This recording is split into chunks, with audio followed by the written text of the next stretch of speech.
Good afternoon, everyone. Welcome to another New Jersey Constitutional Republicans virtual conversation. It's my great privilege and pleasure as we lead off LD1 Republican Resurgence Week with the leader, Team Testa, Michael Testa, State Senator from LD1. Michael, great to have you with us. Good afternoon, JR. It's great to be here. In the interest of full disclosure, you and I are personal friends, and we haven't been able to hang out pretty much this entire COVID-19 pandemic, but we have to change that soon and, crack a cold one from one of our great local breweries, maybe in my backyard. So it's good to see you here, JR, but it'd be much better in person for sure. Well, we're going to do that, Michael, and I greatly look forward to it. But you've been a very, very busy man. Now, a year ago from this time, we were campaigning hard to get you elected into Trenton. It was a great campaign, a successful victory. We called it the Republican Resurgence. It was indeed a great victory with you and Antoine McClellan and Eric Simonson leading up LD1. And tell me about what has happened in the last year. Now you've been in Trenton, you've made an immediate impact in Trenton right away. And we'll talk about some of those the reasons why you've had this great impact. But tell me what it's like a year ago with the way we were campaigning, and now you've successfully made it to Trenton. Give me some reflections on the last year. Wow, what a difference a year makes. I'd be remiss if I didn't thank my assembly running mates Eric Simonson and Antoine McClellan, as well as she's now my chief of staff, but was my campaign manager at the time, Brittany O'Neill. My fundraiser, Lauren Casper. I'd be remiss if I did not thank the NJGOP chairman, Doug Steinhardt. He was tireless in his efforts and coming down to Legislative District 1 to do everything he possibly could and that the NJGOP could to help that Republican resurgence. Also, Senator, soon to be Congressman Tom Kean Jr. He's a personal friend of mine as well and a mentor. And he did everything he could as the Senate Minority Leader, coming down multiple times to Legislative District 1. It feels so long ago, JR, that, you were around almost for every event that, we were traveling throughout the legislative district, meeting so many of the fine men and women of Legislative District 1 and the small businesses that we went to, the pizzerias, the ice cream shops, the breweries. It was a whirlwind. It really was. We never stopped campaigning as Team Testa with myself, Antoine McClellan, and Eric Simonson. We never stopped, and we kept on hammering, and our conservative message really resonated with the voters. And look, we were blessed. We shocked the world. We had the biggest upset in the state of New Jersey in 28 years. We flipped an entire legislative district. And, really, I'd like this time to thank all of the voters that had their faith and confidence in us to get us elected. And I think we've been a formidable team since we've been in Trenton. Unfortunately, we were hit with a global pandemic sort of during the time when, many would call it maybe a victory lap that we should be doing, but we didn't really have time to rest at all and take a victory lap. We were thrown into the trenches, not waist deep, but neck deep.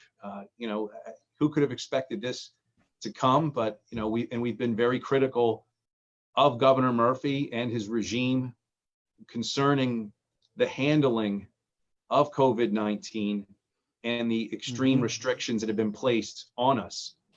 Certainly, I think we all bought in, JR, early on because this was the novel coronavirus and we were completely unsure as to what it could do. And we had the national, so-called experts and people like Dr. Fauci telling us we were going to lose up to 2 million Americans.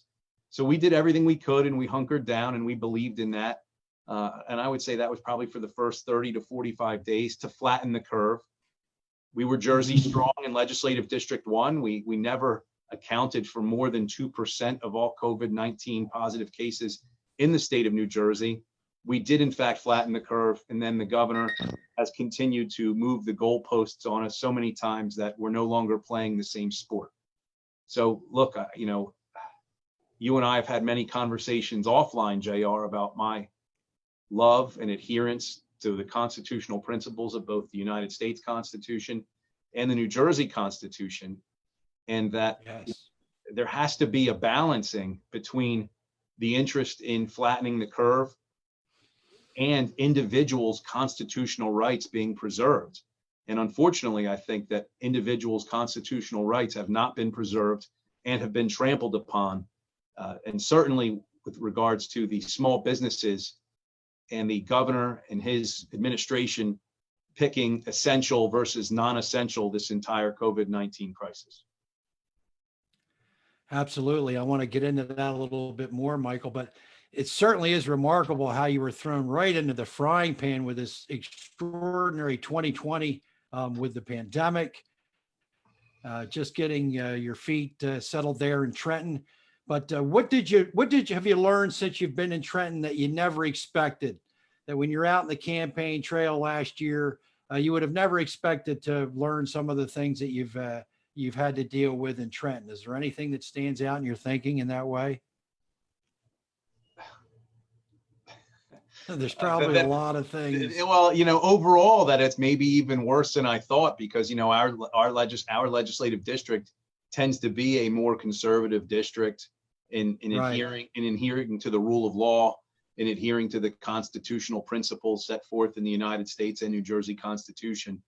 Unfortunately, as I've said many times, and I don't mean to make this purely partisan, but whereas the Republican Party sees the Constitution as a lighthouse, the Democrat Party oftentimes sees the Constitution as a roadblock to an agenda. And it's unfortunate. That's not rhetoric. That's absolute 100% truth. Yeah, no question about it.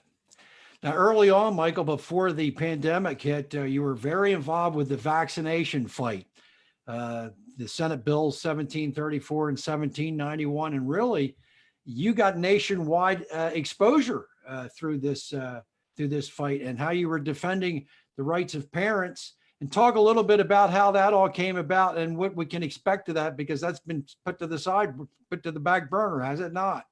It has been put to the back burner for now. And my involvement was entirely accidental. My very good friend, Senator Anthony Bucco, could not be in the Health Committee. I was a substitute for the Health Committee. Like I always do, I review the bills. I saw a bill about mandatory vaccination that I think was a government overreach, specifically not because, at the time did I necessarily not believe in the effectiveness of vaccinations, but I thought it was an intrusion on an individual's liberty. And I believed that it was an intrusion on medical consent. I believed it to be an intrusion on parental rights as to what can possibly go into their child's body without their consent. That really, really concerned me. And the example that I used at that Health Committee, JR, was, look, I'm a practicing criminal defense lawyer.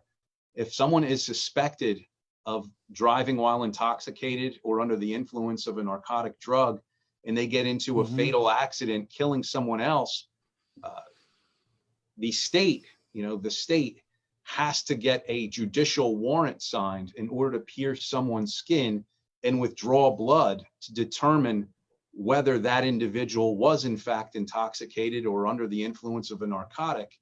And yet here we have the proposal for the state to have the ability to inject, this is something that's considered sacred or sacrosanct in the law, that skin barrier between the state and the individual, piercing a child's skin and injecting a vaccine against the will and against the consent of parents. I have a real problem with that. That's something that I have a real issue with. I mean, take away whatever it is people's thoughts are on the effectiveness of vaccines, or whether someone would want to take a vaccine themselves. I have a real problem with giving the state that much power, being able to mandate an injection, which is in fact a medical procedure that has known side effects, against the consent of parents. I have a real problem with that. So that's really how I got thrown into the deep end of the pool on that issue. I have, in Right. fact, received a lot of exposure from that. And there's a lot of people who support me due to my stance on individual liberty. And that's really where I am. I mean, I've been labeled an anti-vaxxer. That's not true. You know, my stance is one of pure liberty, and whether the state should ever have that much power to mandate something against the consent of the parents. And also, I have a real issue with, and I've said this multiple times, the ultimate in quid pro quo, meaning, you know, we have to think of our taxpayers. You and I have talked about how justice gets attached to, you know, so many different terms, but we've talked about taxpayer justice, and how, you know, these parents oftentimes who are sending their children to public schools are, you know, loyal taxpayers, and it's the ultimate in quid pro quo. You know, you pay your taxes to send your child to a public school, your taxes pay for that public school. But if you want to send your child to that public school, you have to have this laundry list of vaccinations at a schedule mandated by the state. I have a real problem with that. That's the ultimate in quid pro quo. Right. And I think one of your highlights, Michael, amongst the many, was when you were on the state Senate floor and you talked about all the modifiers that are put in front of the word justice. And you said, well, how about taxpayer justice? Why don't we ever hear about taxpayer justice? Because in New Jersey, taxpayers are inflicted upon worse than any other state in the nation, with perhaps the exception of California. So I thought that was a great moment for you when you said that on the floor. Well, thank you. I mean, look, in that, you know, certainly, you know, that statement that I made was inspired by many of the conversations that I've had with either you or people like you, JR, where, you know, you hear about educational justice, environmental justice, social justice, and you never once hear in our state, you know. So what's the thing that surprises me? I guess I'll answer your question now that you asked me 2 questions ago. The thing that surprises me is the unfortunate aspect that we never hear of taxpayer justice in the state of New Jersey. You never hear something. How can we alleviate this yoke? How can we alleviate this burden that's been placed on the New Jersey taxpayer? You know, we have, if it's not the highest, I believe we're in the top 3 most tax burdened citizenry in the United States of America, but yet we have the highest outward migration of pensioners and citizens in the United States of America. That's a trend that cannot continue. That's not sustainable, to use a word that's often used on the left. I mean, there's no sustainability plan there to make sure that the taxpayers of New Jersey, who love this garden state like I do, and I want to be very clear about that, JR, because I'm often criticized for not really liking New Jersey. I love New Jersey. My grandmother, who's 98 years old, is still here. My parents are still here.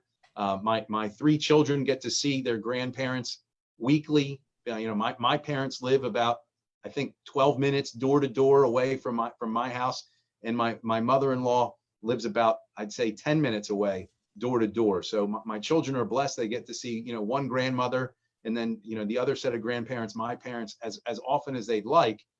And unfortunately, you know, I said this during the campaign trail, how many former New Jersey families or New Jersey families are parenting and grandparenting through FaceTime, you know, through their phone, you know, unless it's Thanksgiving, Christmas, or Easter, they might not be seeing their children or grandchildren. And that's really unfortunate.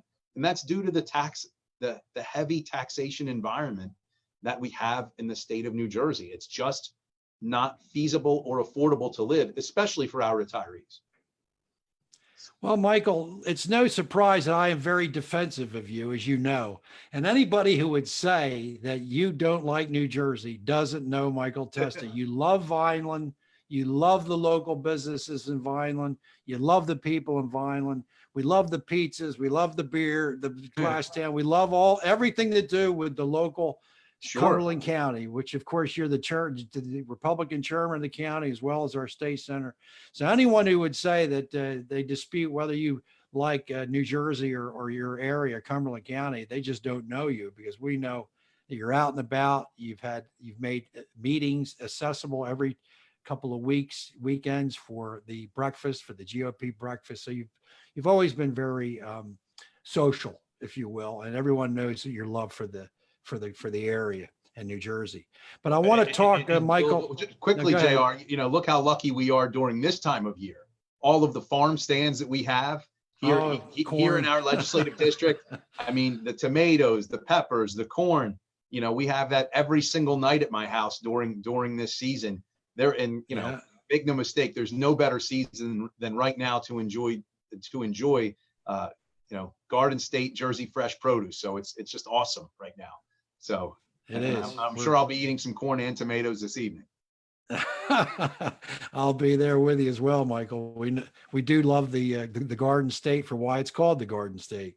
Absolutely. But I want to talk, Michael, about Murphy's handling of the pandemic. Now, if we read the Article 4, Section 1 of our Constitution, New Jersey Constitution, it says the word the legislative power is vested in the Senate, which you were a part of, and the state assembly. And then when I look at the Article 5, Michael, with the executive branch, there's no mention of executive orders in there anywhere.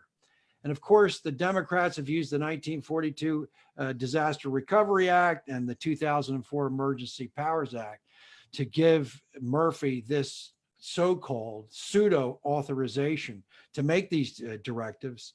But they don't usurp the Constitution.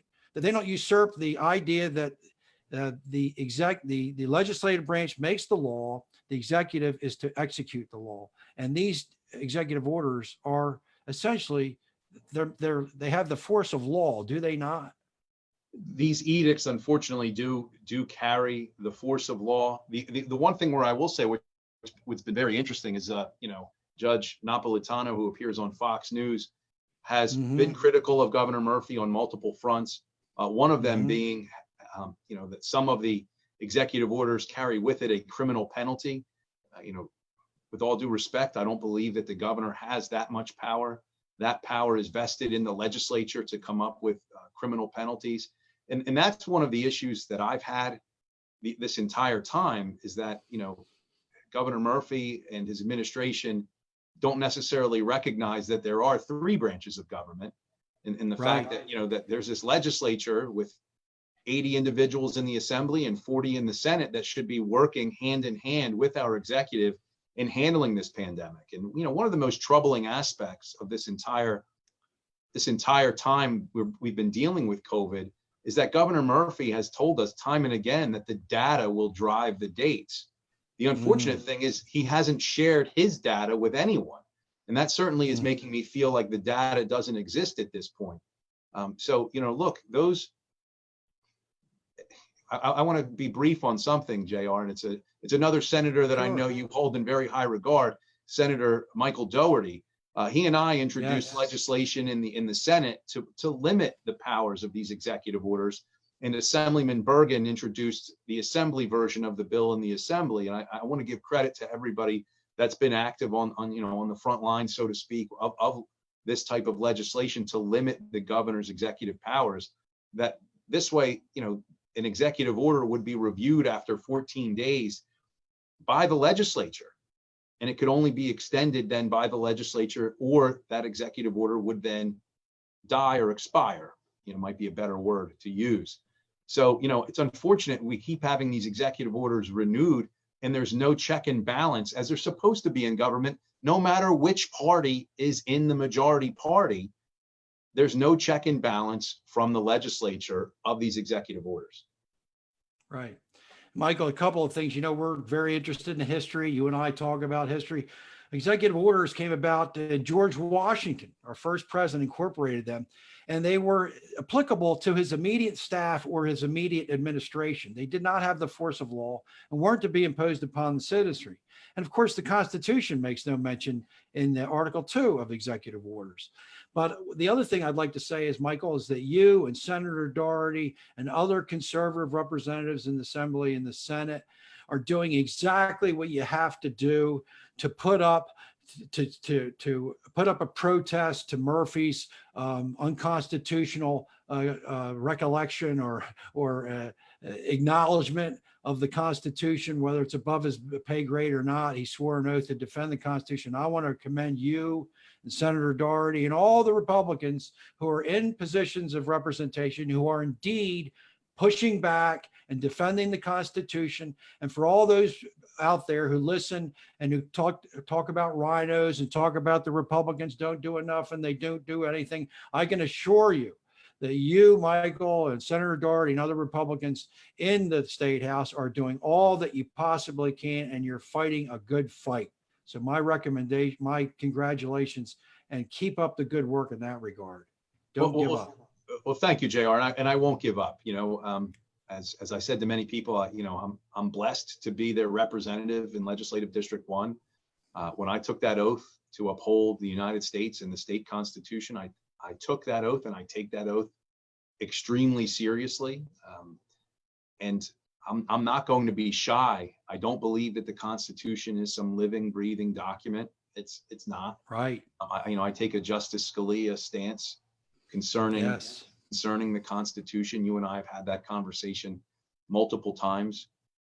Look, and that's what the legislature is for. That's what we're supposed to be there. The Bill of Rights, not above my pay grade.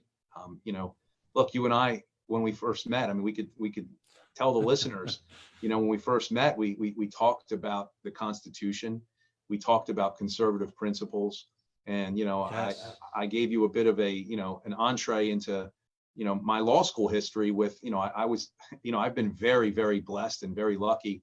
I had Professor Richard Turkington, who literally wrote the textbook that's used at the time, at least across the United States in law schools, on privacy law. May he rest in peace. He did pass away, but he was a friend of mine as a professor. And, he didn't try to impose his views at all. But, that class, not just constitutional law, which is mandatory. I took privacy law, which really, I have to say, was a turning point and a focal point for me of law school, because I got to have a class with the author of the actual law school book that in privacy law. So look, I was blessed, and it became a focal point for me, privacy law. So I think that's also tied into the vaccine issue. It tied into, multiple issues that you've seen me address, since I've been in the legislature. Right. And of course, Michael, you let me borrow that book, and I went out and got my own copy. And I certainly would have enjoyed being in that class with you to hear Professor Turkington, because he certainly was our kind of guy. There's no question about that. He was, and he sort of gave the trail of breadcrumbs, JR. And I can tell you, he was an interesting character. He would often have, bottles of wine in his office, and he would ask you to come by and have a discussion regarding a certain piece of the materials that we had gone over, and always would be, very willing to offer you a glass of wine as well. So he was, not only just one of the most learned professors, he was also one of the most fun professors I had while I was in law school. Michael, another remarkable accomplishment is that you've recently, you've been trained as a lawyer. You've been a lawyer by occupation, just like our great founder, Abraham Lincoln was, who we look up to. And you had the tremendous opportunity just recently to argue a case for the New Jersey Supreme Court. And you had to do it in front of the virtual world. It wasn't like you were just in the court. I mean, you had a lot of pressure put on you, and you were remarkable. I thought I've listened to it a couple of times. I'm going to listen to it again, but talk about that overall experience. I know we don't want to get into specifics, but what was it like to argue a case before the Supreme Court as a state senator? It was an absolute incredible opportunity. Again, I say I've been very blessed with the opportunity. I was representing, the NJGOP, as well as Senator Declan O'Scanlan as a private citizen, and Assemblyman Hal Wirtz as a private citizen, and Ileana Shermer, someone I know through politics as well. But this case was not at all about politics. It was about, again, upholding the New Jersey Constitution. And what's interesting about it is, by the time you usually get to the New Jersey Supreme Court, your case is a couple years old. We were arguing that case, within 15 days of filing it. And so I have to give a lot of kudos to my law partner, Justin White, as well as my associate, Anthony Mbezi, because, while I was there in the brief writing process, I was not writing the brief, paragraph by paragraph. I was, like I said, I was involved in the process heavily, but, without them, that could not have been done. And they were able to prepare me. I'd also, really like to give a shout out to Mark Sheridan, who was the attorney for the amicus of Jack Chittarelli, as well as Assemblyman Jay Weber. I mean, they helped prepare me for that hearing. It was, under the gun. I mean, it was an hour and 15 minutes or so of grilling. I got about 4 minutes in, I think, to my, diatribe, so to speak, and then it became a hot seat. And luckily, I was prepared. It was remarkable. I was a little punch drunk after that, I have to tell you, but it's a humbling experience. And, I hold all courts in high regard. And, the New Jersey Supreme Court is a beacon in the United States of America. It always has been. I mean, and, I got to appear before the justices of the New Jersey Supreme Court. And, I hope it's not a once in a lifetime chance, but, right now that's a once in a lifetime chance for me. I've been practicing law 19 years, and the pinnacle happened Wednesday of last week, for sure. Yeah, it was truly remarkable. And Michael, let's not forget Dad now. We got to remember Michael Sr. He was there with you too during the proceedings, looking sharp as ever. And what a great gentleman your father is, and what a great, how proud he and your mother are of you and all of your accomplishments, and just a great family. Of course, your immediate family is great. But I want to talk about a couple of things. Well, it's my pleasure, but I also want to talk about your broadband bill, which I think is a great piece of legislation. It reminds me of the Homestead Act that Abraham Lincoln and the Republican Party made law in 1862. During the Civil War, and it gives everybody equal opportunity to get internet services, because there aren't any incentives for providers to go into the rural areas. And of course, Michael, Stowe Creek and Greenwich and Rhodestown and down in Port Norris, Hopewell, and down in those. That's right. Even in Hopewell, I have a satellite, and it's expensive. It's satellite ISP, but it's expensive. And you saw a young lady who was doing her school work, and now we have the children who haven't been able to go to school. It's essential now that everyone has broadband capabilities, and you're paving the way with great Republican legislation leading to that. Talk about that a little bit. That is S1458. So, JR, this issue came to light a number of years ago with Greg Facemeyer, another great Republican who's been on council for Hopewell for a number of years. Hopewell too. Yeah. Yes, Hopewell. And, the unfortunate thing specifically about Hopewell, I'll speak, when it rains heavily, there's a lot of folks that don't even have the ability to use their landline when under heavy rain due to the old copper wire system that they are still on. And I can tell you that, Greg Facemeyer was the one who brought this to my attention probably around 2016, 2017. And unfortunately, with the settlement that the state had with Verizon, pretty much excluded, Hopewell from being completed with broadband services and better telephone services. And it's just very unfortunate that this happened. I can tell you myself and Senator Steve Oroho, who's also another great conservative serving in the state. Yes, he is. He's from a rural area. This was actually, I have to tell you, he was kind enough to let me kind of take the lead on the bill, even though he already had it in the works, because it would be my first bill. And I have to give him a lot of credit there for stepping aside. And it was just awesome, because I brought the idea up and didn't know that he already had a bill pending. And it was just great of Senator Oroho to do that for me. But I will tell you the story. I mean, last year I ran into a young lady who was a student at Cumberland County College who was doing her homework at Starbucks. And she told me how she has to go to Starbucks or someplace else that has Wi-Fi to do her homework. And I said, what do you mean? And she said, we don't have good internet service in my town. And I said, you got to be kidding me. You can't do your homework from Cumberland County College at your house. And she told me that she could not. And it was just, seemed ridiculous to me that in this day and age, obviously internet services used to be a luxury, but now they're a necessity. I mean, think about it. I mean, we call this a phone, but this isn't a phone. This is a computer with a telephone app. That's right. Really what this is. So yes, I couldn't believe that this kid, I'll call her a kid, a young lady, she was probably, no older than 20 years old, had to go to Starbucks or some other, place where she could tap into free Wi-Fi to do her homework. or the college Uh-huh. obviously has, and I've heard some horror stories about, because of the lack of internet service, people get timed out of things, or they have to do all of their homework at the county college. That's not what this is about, especially in this remote learning environment. And now during COVID-19, where are these folks going if they can't have, access to the internet constantly at their home? It's very Right. unfortunate. Right. And this is taking the lead and putting out really good legislation, and it's Republican legislation as well. And that's really great, because we want to see it. One of our principles is equal opportunity for all. And we don't distinguish between anyone. Everyone, we're the champions of the middle class. We're the champions of providing equal opportunity for all people. And that's what this legislation does. Now, last week we had a storm go through.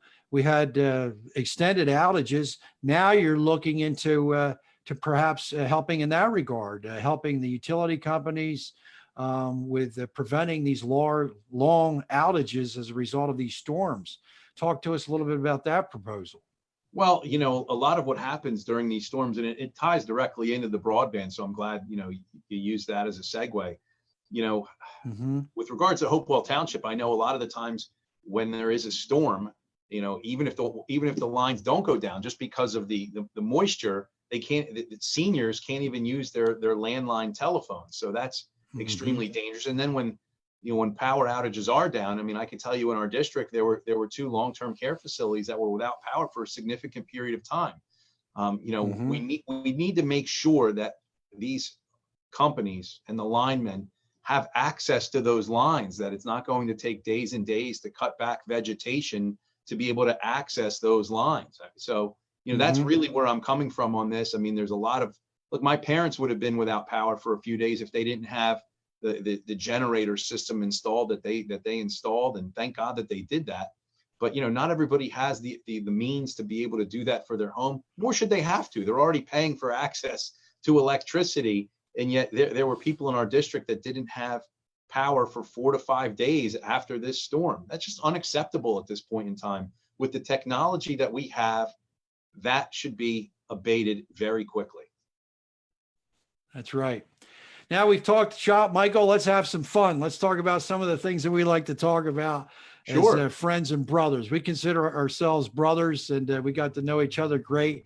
Now, if people don't know it, if they're not friends with you on Facebook, you have a daily latte quote that you put up, and they're always extraordinary quotes and very thought-provoking. And then you'll have a song for the day. So if you're not friends with Michael Testa, you're going to want to go to Facebook and get a friend request in there with him, because you're going to love to see these latte quotes. Now, tell me what your process is. I mean, when do you do that? Before you go to bed, or when you wake up, or in the middle of the night? Reveal your secret there to us all so we can get smart. Sure. Well, those latte posts are all public now, so anybody can see them if they just click on my page, on my personal page. Right. Good.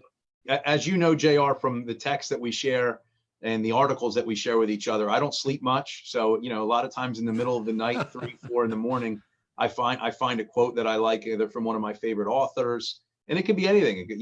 I know you've been critical sometimes. I think last year you criticized me because I quoted Allen Ginsberg, who actually, again, when I was in college, I fashioned myself as a bit of a poet, and you were a little critical of me quoting Ginsberg, who's obviously not the most conservative. And I think you may have criticized the Hunter S. Thompson quote of mine as well. But and that's Stephen King the other day too. Sure, absolutely. He's been very harshly critical of our president, which I'm not. And for those that don't know, I'm President Trump's co-chair for the state of New Jersey. But I pick a quote, and the type of music that I like. You'll never, ever, ever see me have a song of the day be from U2. I cannot stand U2. I'm not a U2 fan at all. And we fight over Bono. I'm defending you out there to Michael. I'm defending you. I'm a big Bono fan. I do need to straighten him out on a few issues, but I grew up with U2 and Bono and The Edge, and I've always loved their music. But Michael, that's funny. That's a band. We haven't seen. Go ahead. Yeah, go ahead. Well, U2 hasn't made a good album since the Joshua Tree. I think everybody would agree to that. So up to the Joshua Tree, I'll give them that they had some really good songs. But I drink espresso in the morning. The lattes are for my wife. And, you know, I just like to put a quote. Usually it's pretty thought provoking. Many times it is, in fact, a political quote. And the song usually has very little or nothing to do with the coffee quote. It's really just meant to be thought provoking. I mean, you know, look, I get to the Austrian They're school great. of economists many times. Yes. Sometimes I like those. of course you do. Ayn Rand are, you know, Yeah. the authors of the Federalist Papers are oftentimes Oh, yes. quoted. So, you know, Publius. right. And, you know, Cicero, you know, Plato, Oh, yes. you know, so those are the Right. types of quotes that I throw up pretty And we readily. do like Radiohead, Michael. We're mutual Radiohead fans. We love That Radiohead. Misery never sounded so beautiful, right? Is that Oh, the that's quote? right. Yeah. That Letdown. Yeah, Letdown's one of our favorite. OK Computer. That's got to be one of the best records of all time. But also, Michael, this summer we haven't seen anything from the Green Egg. So you've obviously been very busy. There's not been a whole lot of grilling, and of course you're known. And I've had the pleasure of partaking in some delicious meats that have been roasted on the Green Egg and the bread. Michael's a great baker, and I've had the pleasure of partaking, and I can assure you that there's no state senator in Trenton who's grilling and baking better than you are, Michael. I guarantee that. Well, thank you, JR. I am still cooking very often on the Big Green Egg. I don't always take the pictures. Some folks have, you know, taken umbrage with the fact that, I'm eating well during the pandemic, and, you know, so I've chosen not to put those things up. It was always meant to just be, you know, show people that this is something that I really like to do. I do enjoy cooking very much for my family, and my daughters and my son Trip enjoy the stuff that comes off of the Big Green Egg. But their favorite stuff probably actually is just bread and butter from the bread that Daddy makes. So yeah, you know, and we'll have to have you over again soon. Well, I'm looking forward to it. Of course, you and I, we love our ice cream. We love our pizza. We love our craft beer. We like our local wineries. And this, of course, is the reason why we get along so good, and we spend time together. And of course, if anyone is going to get J.R. Carmen out of retirement from golf, it's going to be State Senator Michael Testa, because he is on me constantly and showing me beautiful irons and tour blades from all over the world that he wants me to purchase, and that he's purchasing his extraordinary collection of golf clubs. So if anybody's going to do it, Michael, it's going to be you to get me back out on the golf course.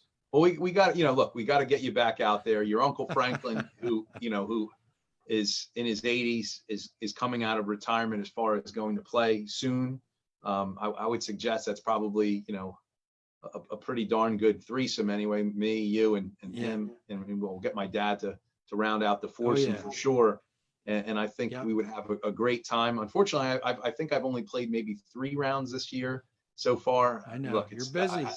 I am busy. You know, I shouldn't be that busy, because look, I get to work for and with my best friend. That's my dad.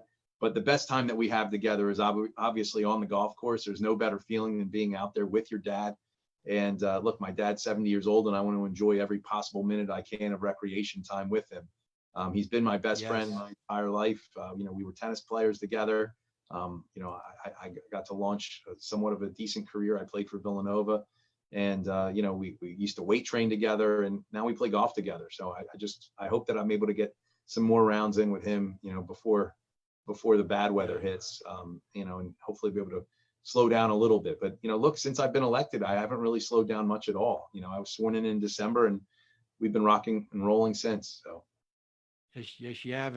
And it's going to be hard to keep up the accomplishments, Michael. You've gotten off to a great start. I want to thank you for joining me today.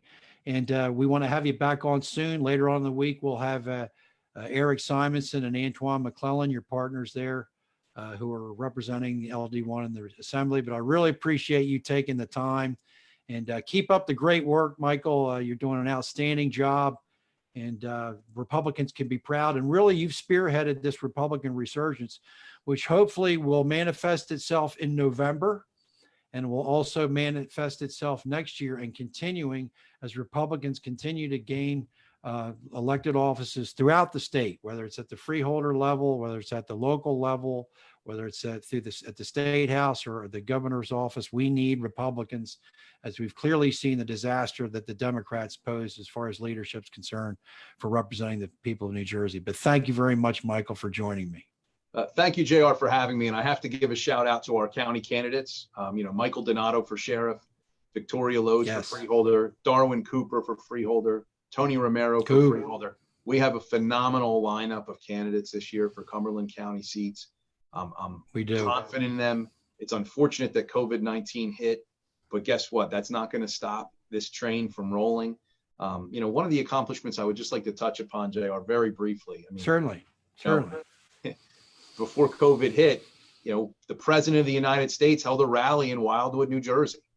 And, I'm President Donald J. Trump's co-chair, and I had the opportunity to speak on stage. I mean, you want to talk about just what 2020 has represented as far as, probably another great accomplishment. One of the most screwed up years in the history of the United States. But I've been able to accomplish some things, and I've been just so blessed and lucky that, I've been able to argue a case before the Supreme Court and, speak on a stage that the President of the United States spoke from at a rally right here in Legislative District 1, which was welcoming the newest Republican, Congressman Jeff Van Drew to the fold. It was just a wonderful experience, a once in a lifetime experience, truly. Yep, it's been a remarkable year, Michael, and we're going to wrap up the program, and I really appreciate you coming on. We'll have you on again soon, Michael, and continue to represent the Republican Party and represent all of the citizens of New Jersey, and especially those in LD1, as you proclaim, as Lincoln did, liberty for all. Thank you very much. Thank you so much, JR. Great seeing you. Take care. Great to see you. Have a good night. Thank you all. You too. Please share the video, and Have a good thank you very much for joining us. Thank you. Take care.